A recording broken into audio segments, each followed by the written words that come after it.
Zaman sekarang banyak wanita berhias diri bagai telanjang, dengan senang hati pamerkan badan. Katanya itu oh sudah biasa, katanya itu oh sudah biasa.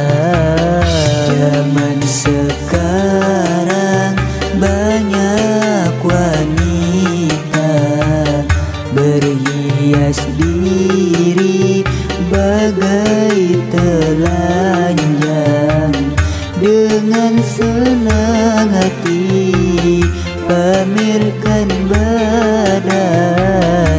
Katanya itu oh sudah biasa, katanya itu oh sudah biasa.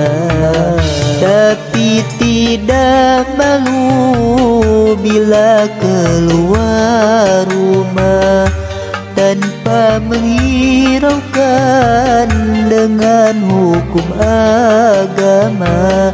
Wahai remaja puteri, ingatlah engkau membuka aurat sangat berdosa.